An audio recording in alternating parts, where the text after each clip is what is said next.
At this time, it is my pleasure to introduce to you your next featured speaker. He hails from Dallas, Texas. He is a man who, we have a Dallas, Texas resident here. Welcome, sir. Two of them, okay. Your next speaker is a man who not only professes the greatness of individuals, but has experienced the concept of greatness. He was number one in a sales force of over 3,000 salespeople. He was also number two in a sales force of over 7,000 salespeople. He's a man who has worked very hard for the beliefs and convictions he possesses.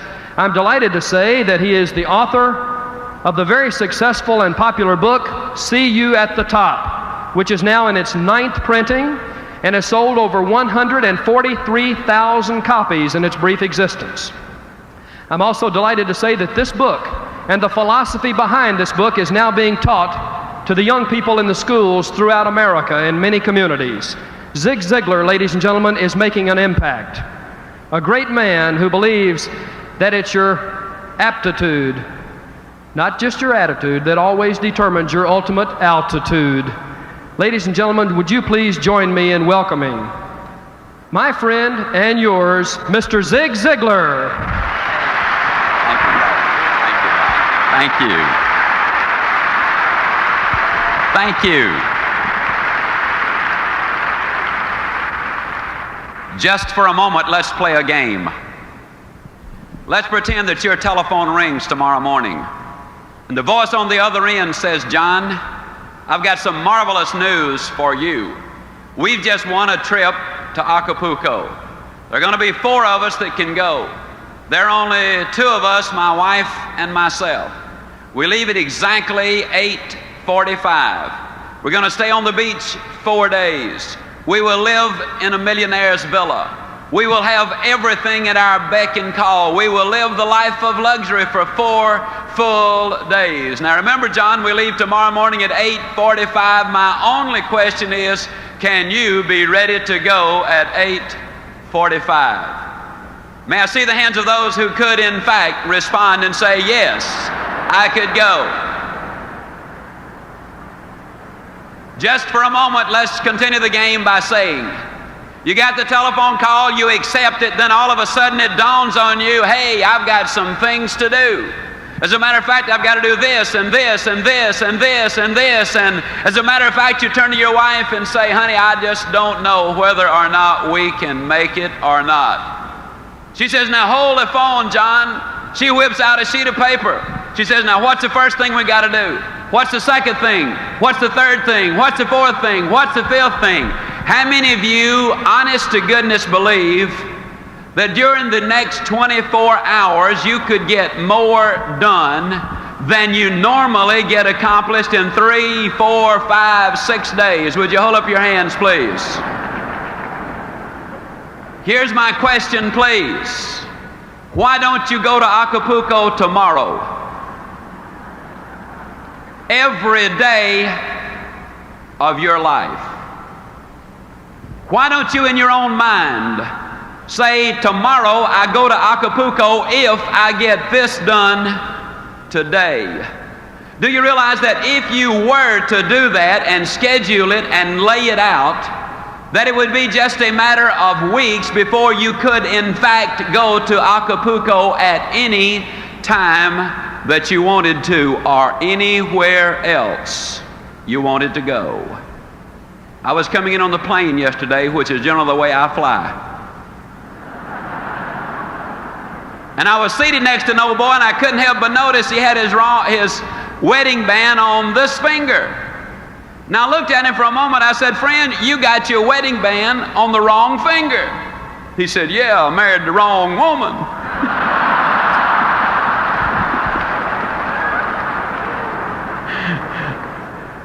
I don't know whether he did or not, but I am completely persuaded that most people have the erroneous idea about what it takes to be successful, and then about what success is, and about what life is.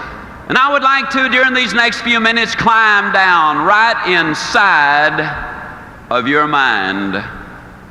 I'd like to climb down in your emotions. I'm going to motivate you. I'm going to say some things to you that are going to have an impact, and you will, in fact, not be the same when you get up from your seats at the end of this evening.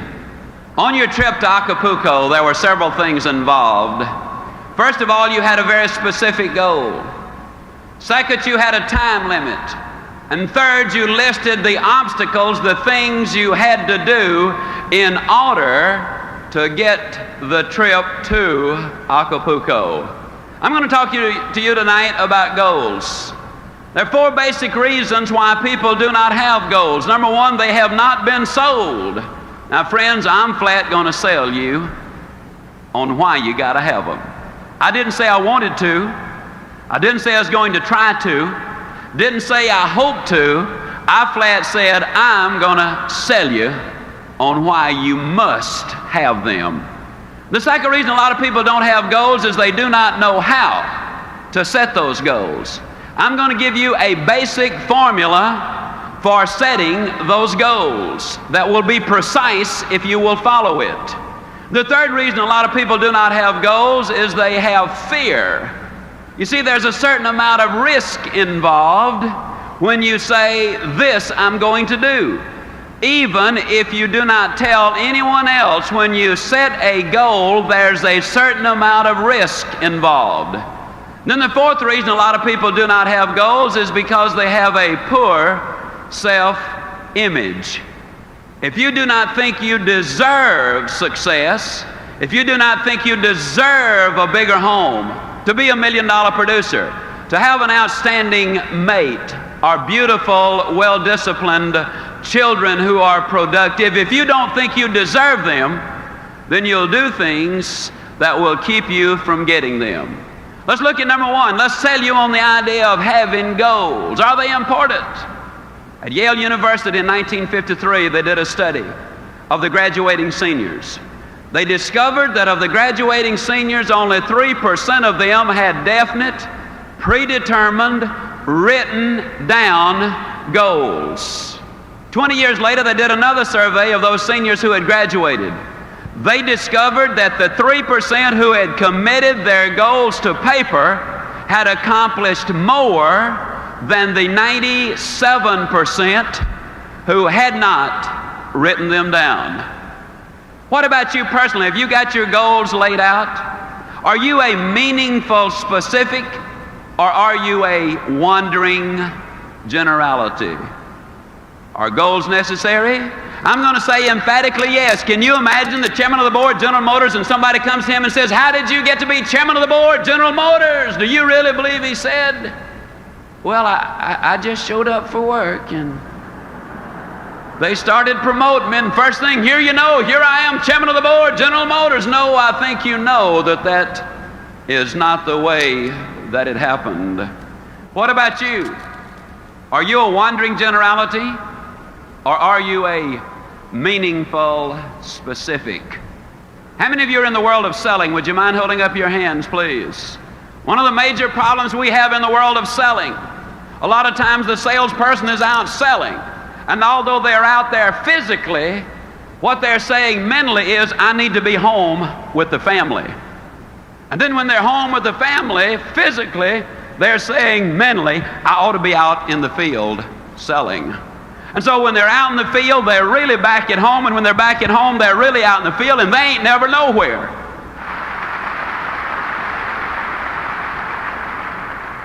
People today complain of lack of time. It's not lack of time that's the problem, it's the lack of direction. Are you a wandering generality, or are you a meaningful specific?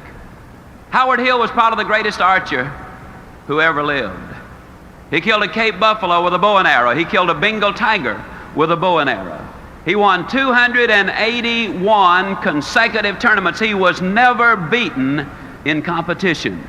As a youngster, I have seen Howard Hill in newsreels from 50 feet draw dead aim and split the center of that bullseye perfectly in the center. And yet he could take the next arrow and literally split the first one. An amazing demonstration of skill.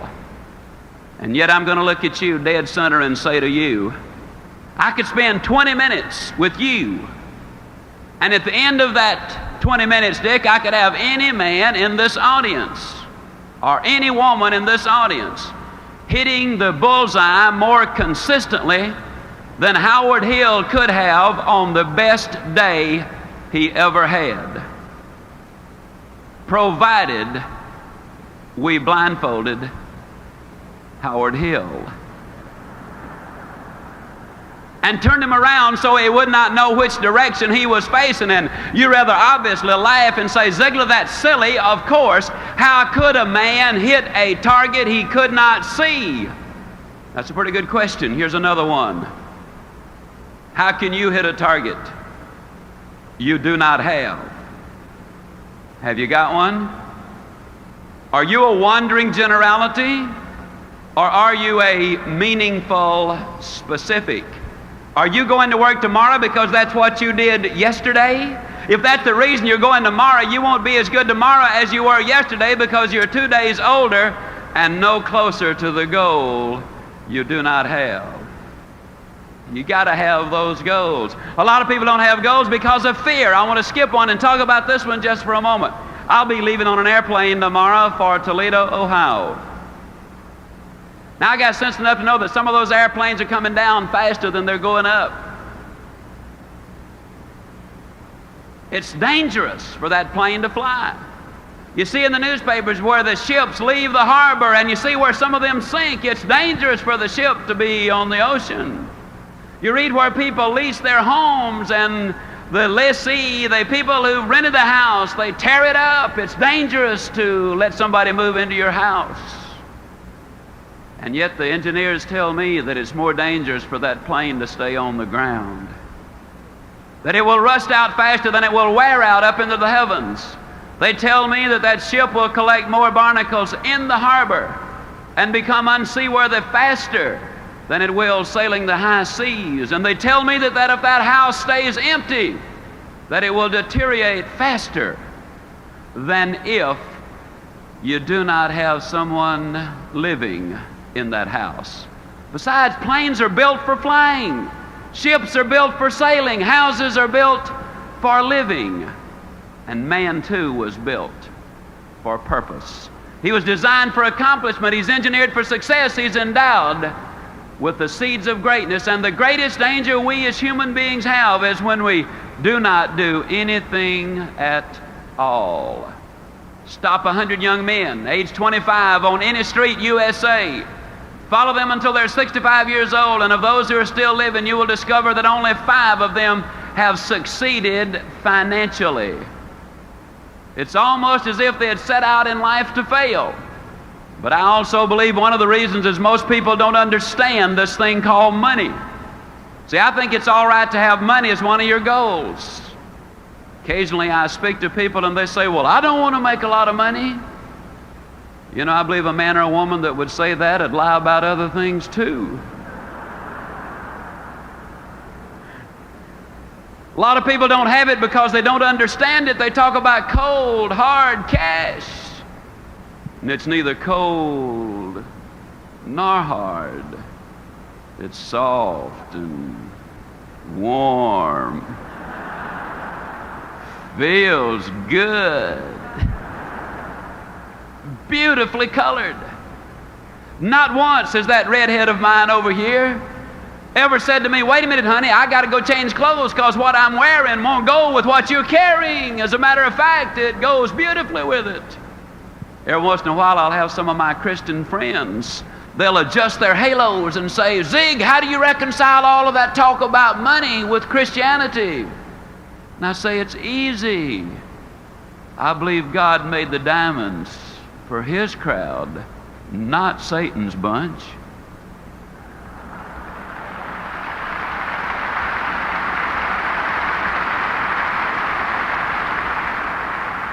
I read my Bible and it tells me Jacob was a millionaire.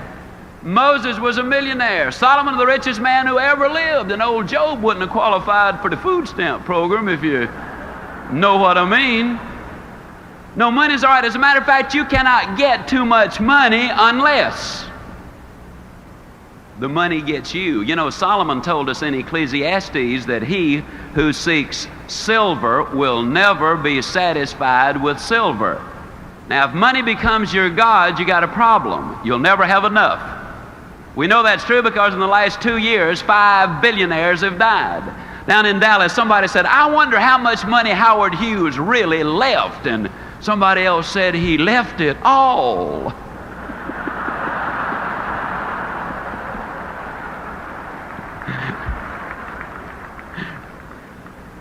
So if anybody asks you how much you're going to leave, say, same as Howard Hughes. You'll be telling the truth. Now, having said all of that, let me see if I can tie it back together. I believe, and I'll make this statement 40 times in my book, that you can get everything in life you want if you'll just help enough other people get what they want. For example, if you're a salesman or sales lady,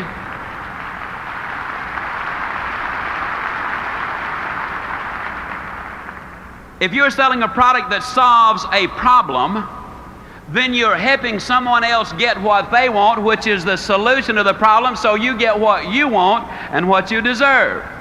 If you're in management and your productivity and the productivity of your people is important to your income, if you can train, enthuse, inspire, motivate your people to be successful, then your rewards are going to be greater. You can get everything in life you want if you will just help enough other people get what they want. See, we can get what we want if we can give you some thoughts or some ideas or some motivation or some stimulation. If we can, in fact, leave you something so that when you go home tonight, you will be a better man or a better woman or a better boy or a better girl. Then you will be more successful tomorrow. Yes, there's danger in setting goals, but there's infinitely more danger in not setting them. Then a lot of people do not know really how to set goals. I'd like to share at some length with you on that. When I started writing this book, and I kind of got excited about it. I put in there some words. You can go where you want to go. You can do what you want to do. You can be like you want to be. And man, I wrote those words and I said, now Ziglar, that's pretty good. As a matter of fact, I got to talking to myself, which is perfectly all right. It's all right even to answer. But if you ever catch yourself saying, huh? To the answer, you got a problem. Well, I caught myself with a problem. I was saying, huh? Because where I said you can be like you want to be, I looked down and there was a 41-inch waistline and 202 pounds of Ziglar. And the thought occurred to me that one of these days that I might bump into some of you, and I could just imagine this conversation taking place. I could imagine you saying, Ziglar, you believe that stuff you write? And I was going to say, uh-huh. Then I was going to imagine you saying, do you believe all of it? And I was going to say, man, yeah. Then I could imagine you poking your finger in that 41-inch waistline and saying, Ziglar, do you really believe all of it? And then I was going to have to say, well, you know, us authors, we do take a little literary license every once in a while. But I knew I had to make a decision. I either had to take those words out of there, you can be like you want to be, or I had to do something about me. Not only that, but my boy was 8 years old at the time, and I think every father ought to be able to whip his children until they're at least 12. And the rate I was going, I wasn't even going to be able to catch mine. But the straw that broke the camel's back was when that redhead of mine kept telling me to hold my stomach in, and I already was. So I went down to Cooper's clinic. Now, Cooper is the guy who wrote the book Aerobics. When you see somebody out jogging, you can rest assured that's Kenneth Cooper who had an influence on them. Well, it's a 5.5-hour examination. First thing they did was took 2 quarts of my blood. Well, it looked like 2 quarts. They filled so many vials, I thought they were opening a branch of the blood bank right there. Then they dunked me in a tank of water 3 times. And the purpose was to determine the percentage of body fat that I had. When I got through, they told me that I was 23 9/10% pure lard. Then they put me on a treadmill, and you know, on the treadmill, the longer you can walk, the better your physical condition, and the worst possible condition was horrible. Well, I was determined to get out of horrible into just awful. and I made it by 4 seconds. When it was all over, the young doctor, Dr. Martin, skinny young doctor, runs in the Boston Marathon, does the good things, called me in, big smile on his face, optimistic, a real PMA advocate, probably reads Success Unlimited on top of it. Called me in and with a big old smile, he said, Mr. Ziglar, we've got marvelous news for you. We've run these figures through the computer, and according to our computer, and we know it's right, you, sir, are not overweight. However, he said, according to the computer, you are exactly 5 1/2 inches too short.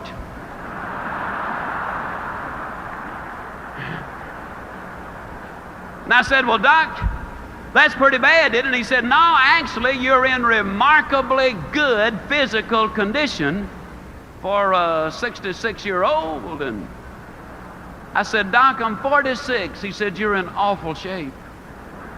He said, as a matter of fact, if you were a building, I'd condemn you. And I said, well, Doc, what can I do? And he whipped out a sheet of paper thicker than my book, and by the time he got through telling me what I could do, I was kind of like the little boy who asked his daddy a question. And his daddy said, well, son, why don't you just ask your mother? Little boy said, Dad, I just didn't want to know that much about it.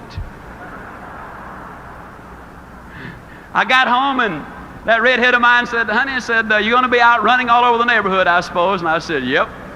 Well, she said, if I'm going to have a 46-year-old fat boy running all over the place, I'm going to get you looking as good as I can. So she went down and bought me a fancy running outfit, and I'd already gotten some fancy shoes. Oh, and I did something that was really ugly. But I hadn't read Ann Landers at the time, and I'm going to use that as my excuse, although I really knew better. You know, Ann says that you should not steal pages out of other folks' magazines. Well, there was a page in one of the doctor's magazines advertising jockey shorts. Now, I don't know if you folks in Minneapolis read the jockey short ads or not. But if you don't, the next time you see one, you should at least look at the picture. You'll find out in a hurry, they don't put jockey shorts on fat boys.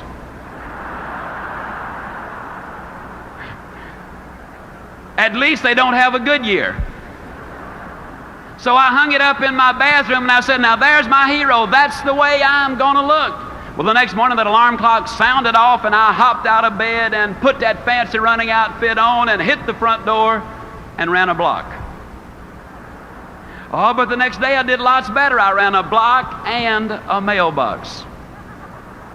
Then the next day it was a block and 2 mailboxes, then a block and 3, and a block and 4, and a block and 5. One day I ran all the way around the block, came back in, woke the whole family up and said, guess what Dad has done? And one day then I ran a half a mile. Then one day I ran a mile. One day I ran a mile and a half. One day I ran 2 miles. Started doing the sit-ups, only 8 the first day, then 10, then 20, then 40, then 80, then 120, then 200. Started doing push-ups, only 6 the first day, then 8, then 10, then 20, then 30, then 40. Today I do the GI push-up. That just means you push up in the air and slap your hands while you're in the air. I'll tell you, it's different from the others. And that weight started coming down from 202 to 165. The waistline dropped from 41 to 34. Oh, I know a lot of people have said to me, yeah, but I bet you were dieting religiously, which is partially true because I did quit eating in church.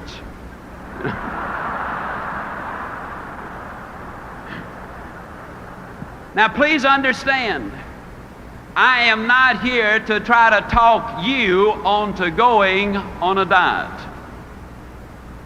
I'm here to talk to you about goals. As a matter of fact, I talk about it as much as I do because it involves every single principle of goal setting. First of all, ladies and gentlemen, my credibility was at stake. You see, if I'm going to write in my book, you can be like you want to be. If I'm going to stand up in front of you and say, you can be like you want to be, and I come waddling out at 2:02, there goes credibility.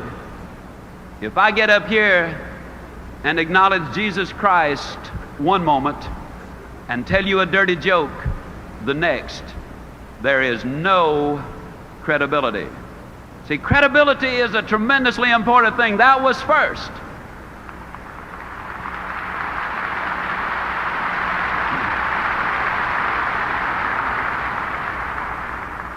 And the second thing, that was my goal. You can't reach somebody else's goal. That's the reason I say don't let me talk you into going on a diet. That's serious business. If you want to lose weight, you start by going to your skinny doctor for a thorough examination.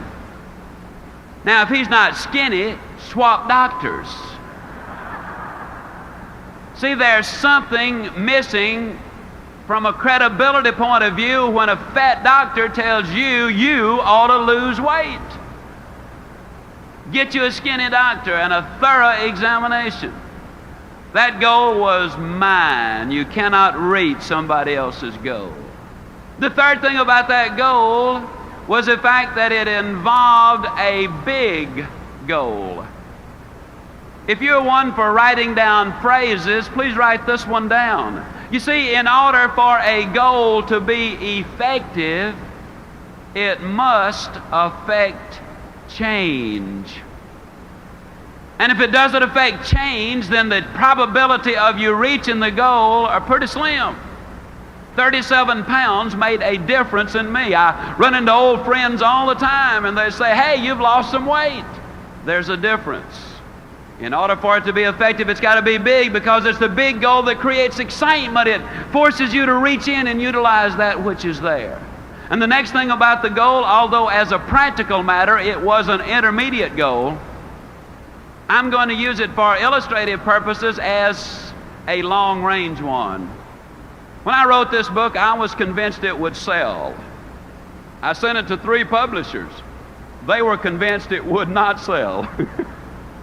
They wrote me back and said, we don't think it'll sell. Now, when it got to the 4th printing, they wrote me again and said, hey, we think that thing's going to sell. But at first they said no. I believed that it would. I believed also, ladies and gentlemen, that it would sell well. I was enthusiastic about it. I did a lot of work on it. So I decided I was going to go ahead and print the book myself. Now, most authors who print their own book, they generally print 1,000 copies, maybe 2,000, in rare cases 5,000. But I believe the next point about a goal is tremendously important. I believe you've got to have commitment. And I made that commitment. I ordered 25,000 copies for that initial printing. Now, can you imagine me with 25,000 copies in my warehouse saying that I weighed 165 pounds? Because you see, the first thing I wrote in the book was that I weighed 165 pounds, that I had a 34-inch waistline, and the day I wrote that, I weighed 202 pounds. Can you imagine me stuck with a warehouse full of books saying I weighed 165 and I come waddling out and saying, it works? I'd made a commitment. You got to have those long-range goals. And the rule is a simple one. You go as far as you can see. And when you get there, you'll always be able to see further. The doctor told me I had to lose 37 pounds. Now that was specific.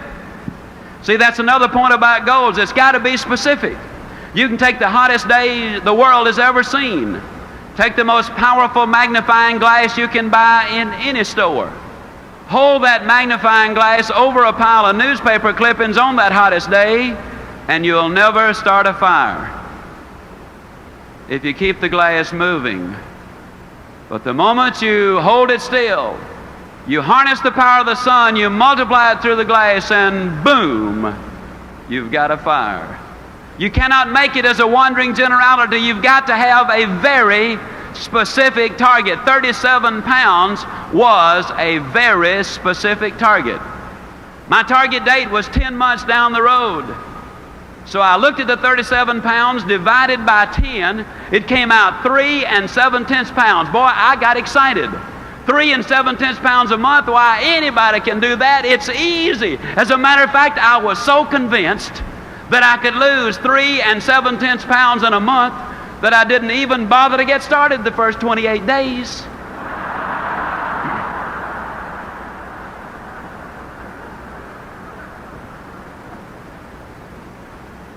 Yeah. Greatest labor-saving device ever invented was tomorrow. So the other point, if you're going to do anything, you got to break it into a daily basis, and you got to get started. Now, I was raised down in a small town in Mississippi.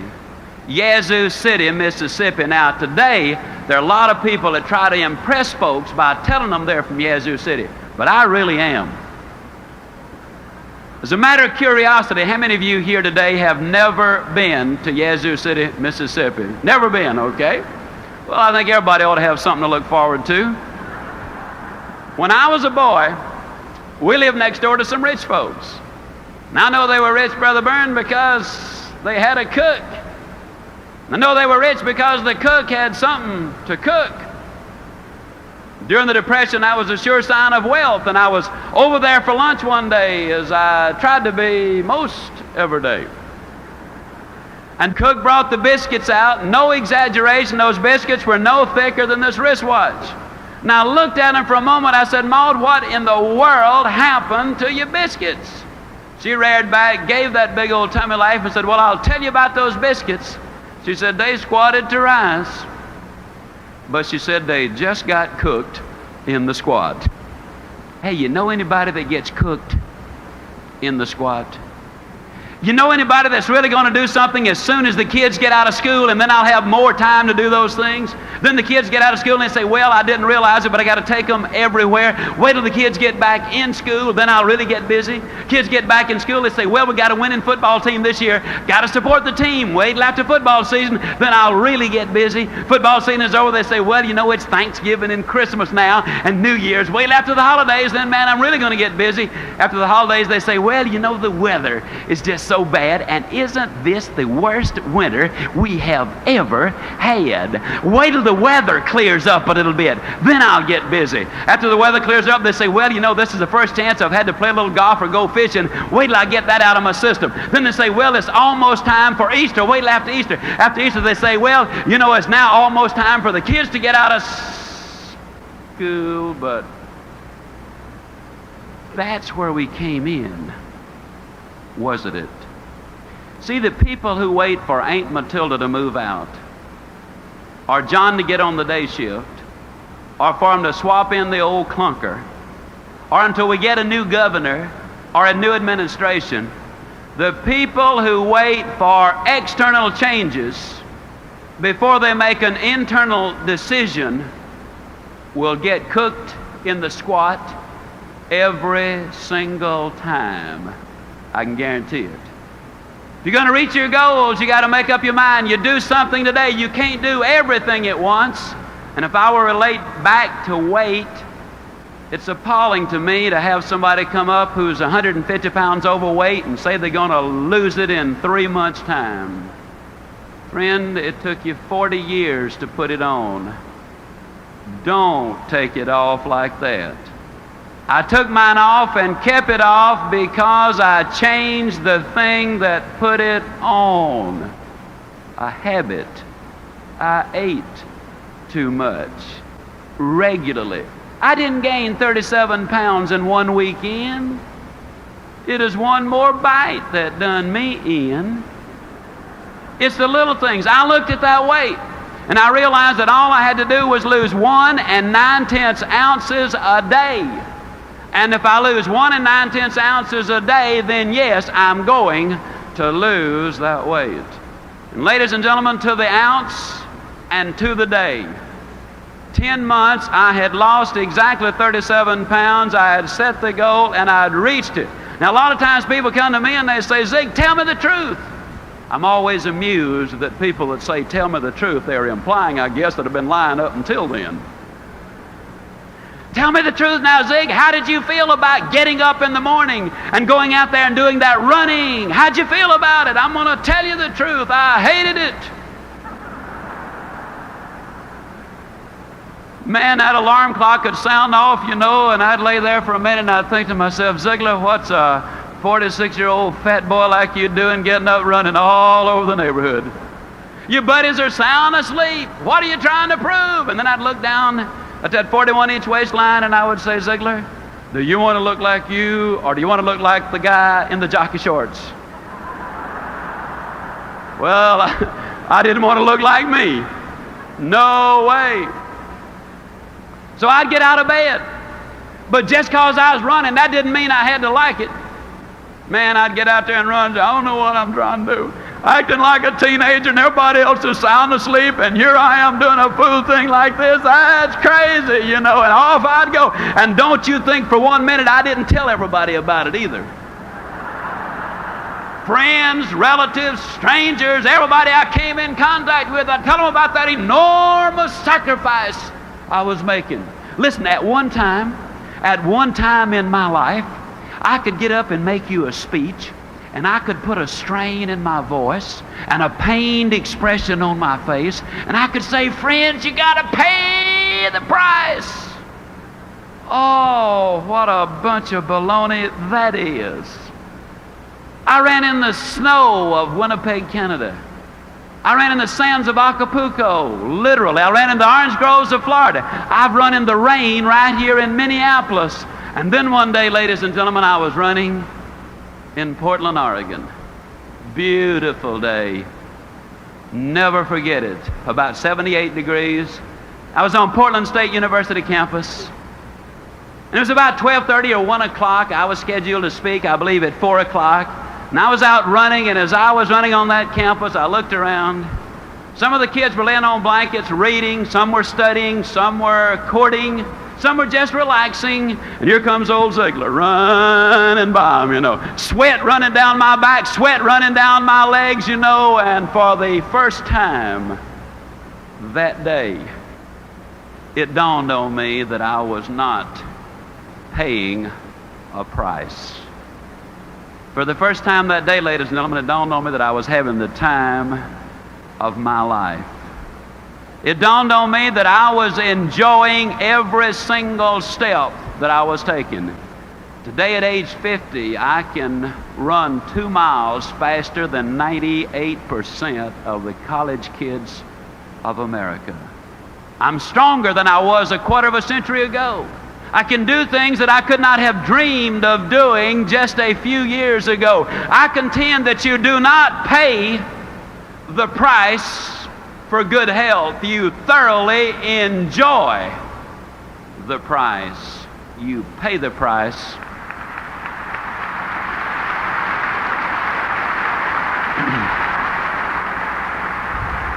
You pay the price for failure. You pay the price for a poor marriage. You enjoy the price of a good one. You enjoy the price of success. You just look at the people who've made it and the people who have not made it. I believe we've got to change our vocabulary. See, ladies and gentlemen, I don't believe you pay the price. I know that you enjoy the price. And I believe we need to change our vocabulary. I'm really talking about changing an attitude, am I not? See, that's what we're talking about here at these PMA rallies, changing attitude. We live basically in a negative world.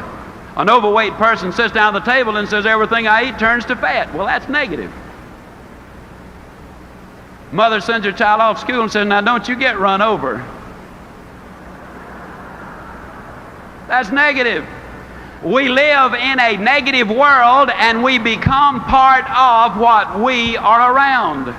Did you know that 2/3 of the medical students acquire the symptoms of the disease they study?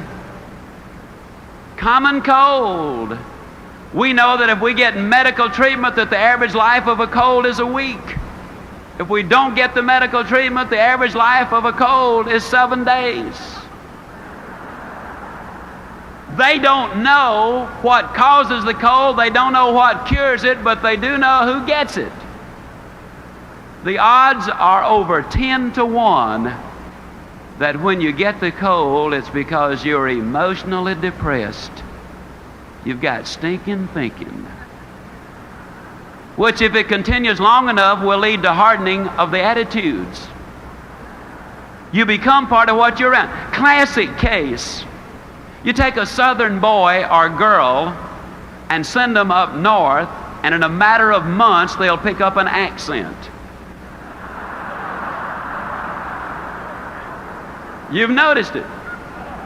Or you can take a northern boy or girl and send them down south, and in a matter of months, we'll have them talking normally.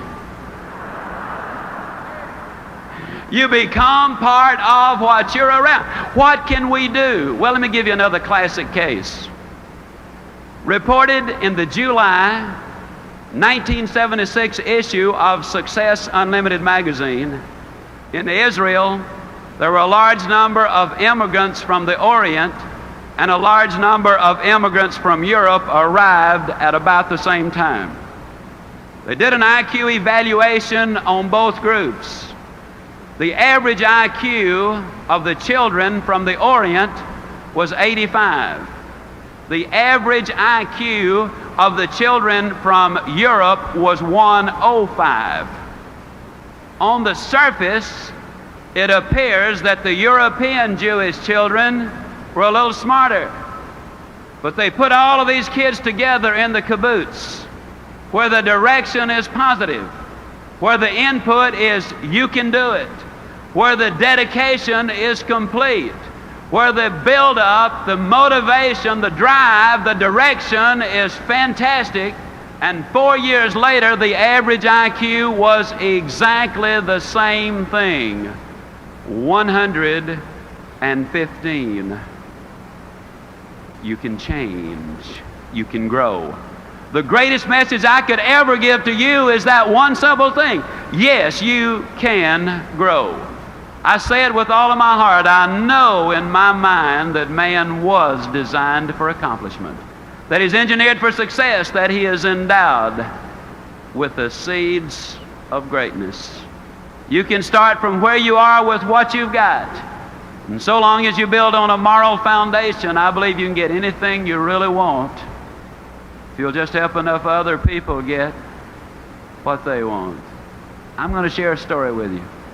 I think it's the greatest story that I've heard in my lifetime.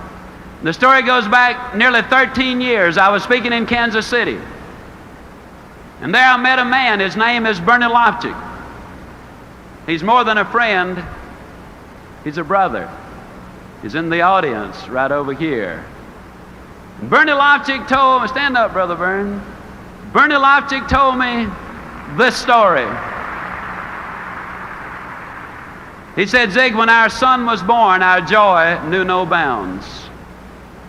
Because we already had our 2 daughters, now we had our son. The family was complete, but he said it wasn't long before we knew something was wrong, because his head hung too limply on the right side of his body, but the family doctor said he would outgrow it. We knew better, so we took him to a specialist. The specialist diagnosed his condition as a reverse of club's feet and treated him for that, but he said, we knew, Zig, it was more serious. We took him to one of Canada's top specialists, and after an exhaustive examination, this specialist said, this little boy is a spastic. He has cerebral palsy. He's never going to be able to walk or talk or count to 10. I'm going to suggest that you put him in an institution for his own good and for the good of the, quote, normal members of the family. Brother Byrne looked at me and he said, you know, Zig, I'm not a buyer, I'm a seller. I could not buy the idea that my son was going to grow up being a vegetable, so we took him to another doctor who told us the same thing. And then another and another and yet another and another until 30 doctors said there is no hope. Then they heard of a Dr. Pearlstein down in Chicago.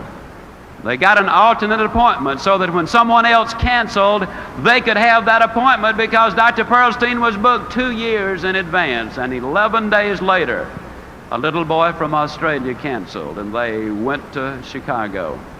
Dr. Pearlstein examined David perhaps as no child has ever been examined before. And when he finished, he said, this little boy is a spastic. He has cerebral palsy.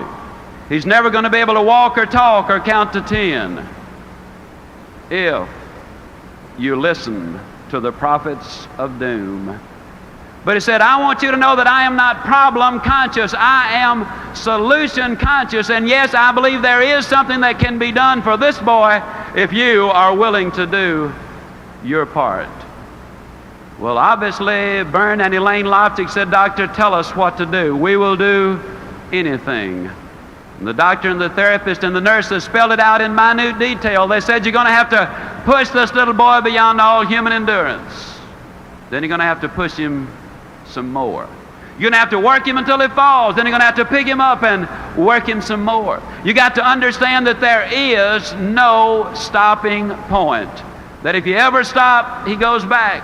You got to understand that there might be months and even years when you will be unable to detect any change, but you gotta stay with it.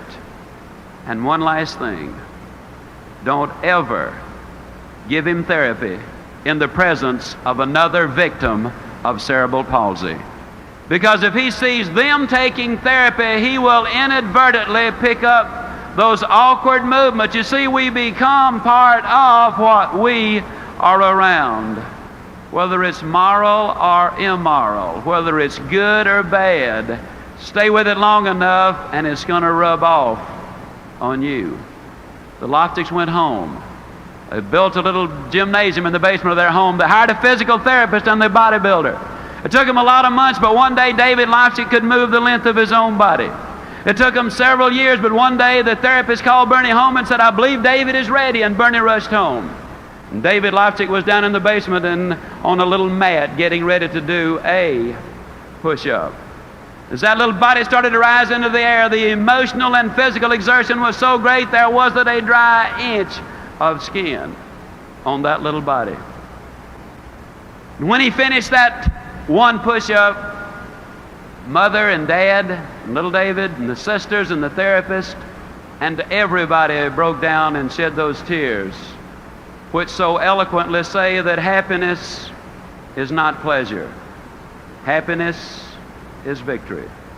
And the story, ladies and gentlemen, is even more remarkable when we know that one of America's leading universities had examined this little boy and said there are no motor connections to the right side of his body. He has no sense of balance. He will have extreme difficulty even being able to walk and stand straight. He'll never be able to swim or skate or ride a bicycle.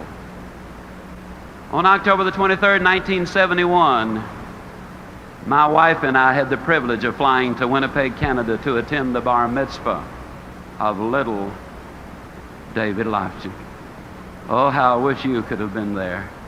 How I wish the television cameras of the world had been clearly focused on what we saw as this little boy walked to the front of the synagogue, tall and straight and strong. I wish you could have heard him as he uttered those words that moved him into the manhood of the faith of his forefathers. I wish you could have seen what we saw, knowing what we knew, because you see, at that time he had done as many as 1,100 push-ups in a single day.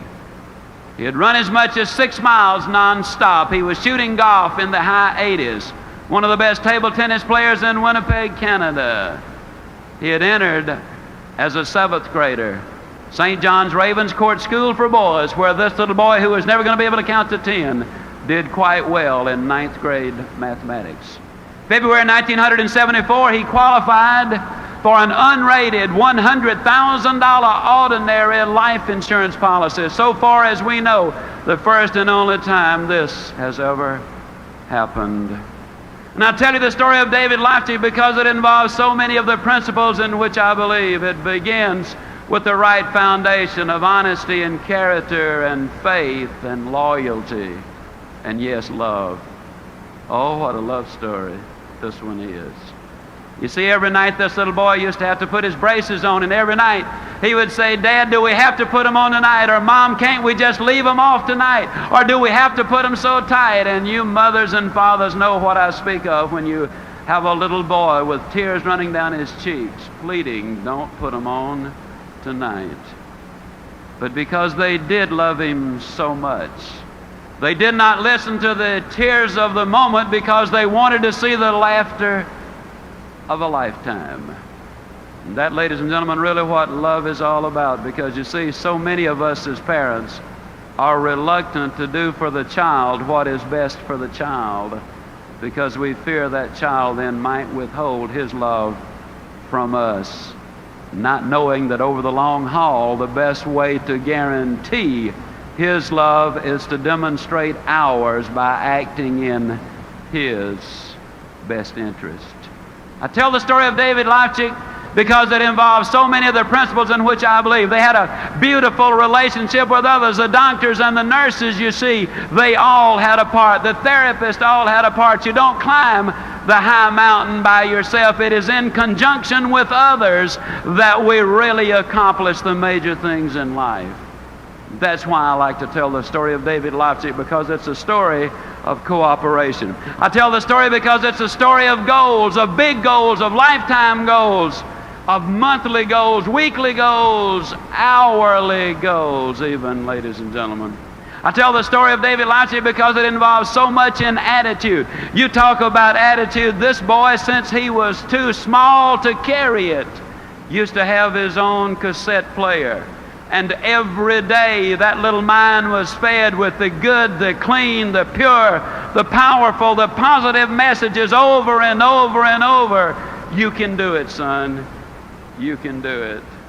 See, we live in such a negative world that unless we deliberately read the good books daily, unless we deliberately, regularly feed our minds with those motivational recordings that in essence remind us over and over in a negative world that we ourselves can be positive if we have the positive input. And yes, I tell the story of David Leipzig because I believe it has so much to do with one of those things that so many times we as individuals have a tendency to overlook. As a matter of curiosity, and I'm almost through. Of course, you know, when us Baptists say finally, that don't necessarily mean immediately. That just means we're getting close. But I tell the story of David because it emphasizes so many of the things in which I believe. I'm just curious, how many of you had already noticed this chrome-plated pump sitting here on the... That's amazing. You know, I've noticed something. When I get aboard an aircraft with this pump, almost without exception, I'm the only passenger that's got one. And so I've got to assume by that they must be getting scarce. I believe this. I believe that this pump is going to sum up what I want to say about life and what I want to say about David Leipzig. Got a couple of good friends down in South Alabama.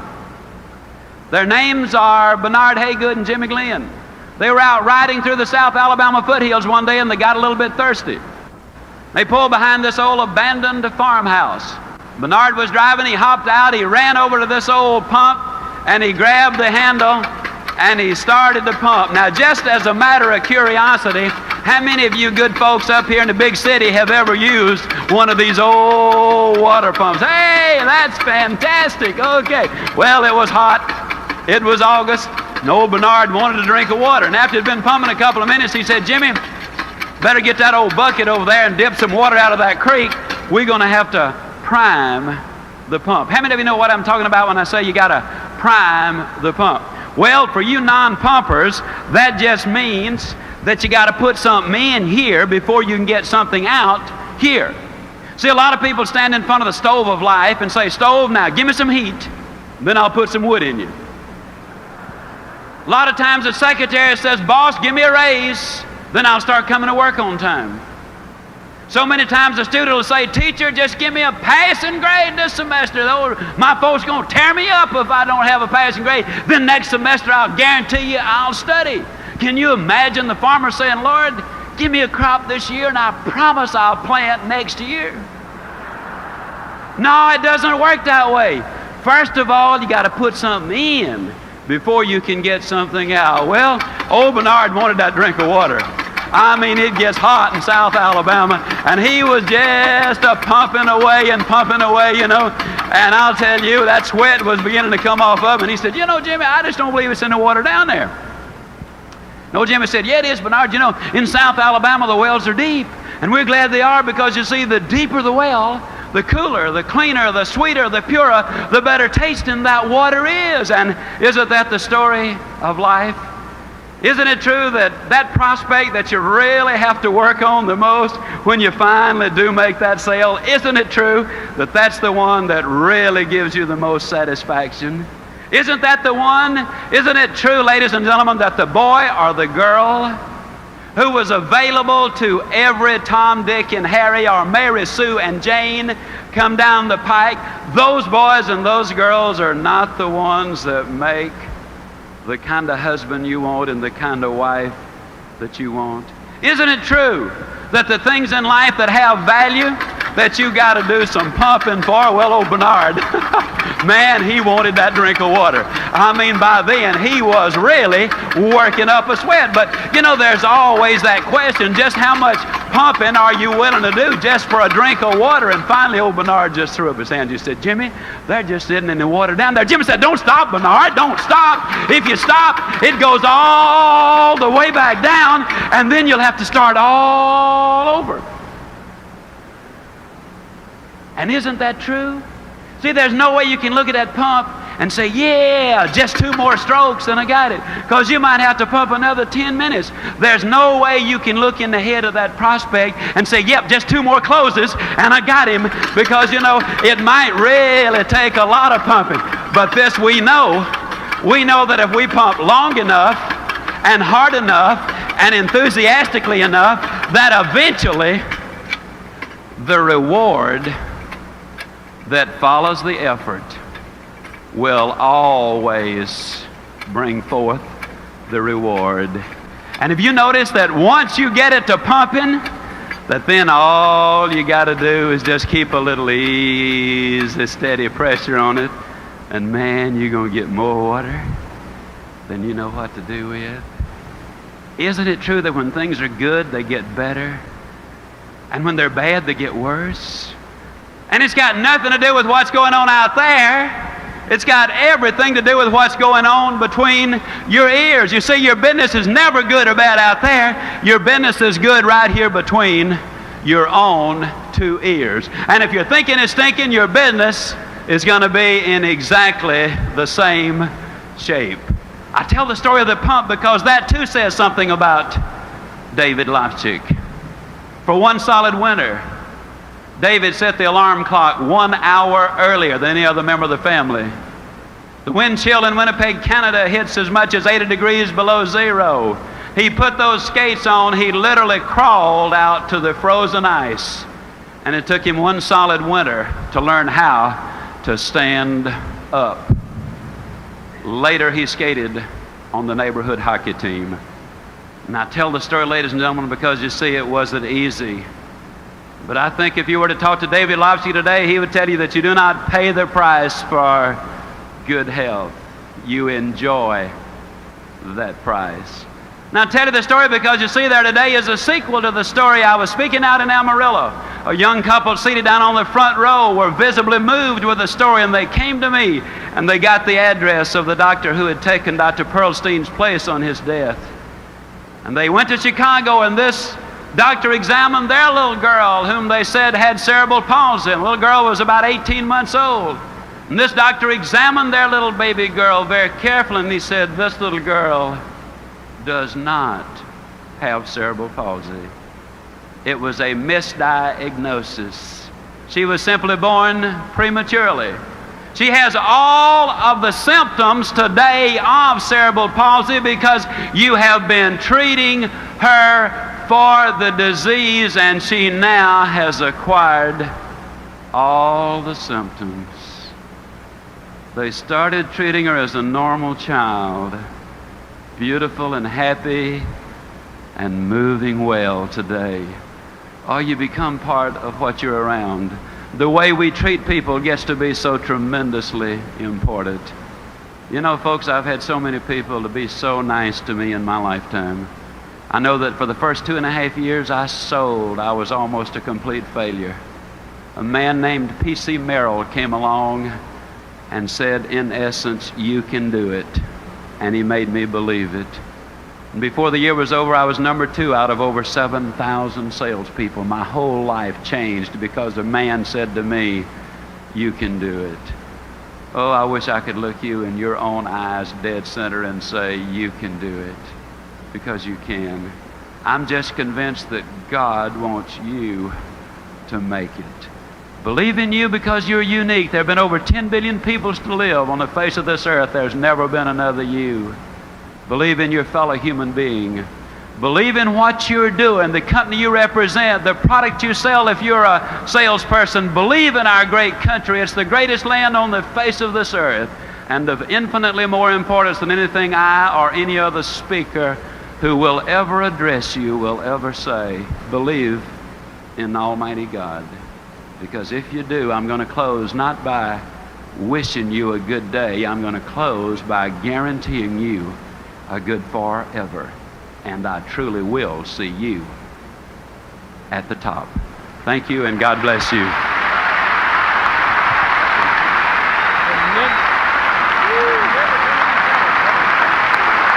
Zig Ziglar, ladies and gentlemen.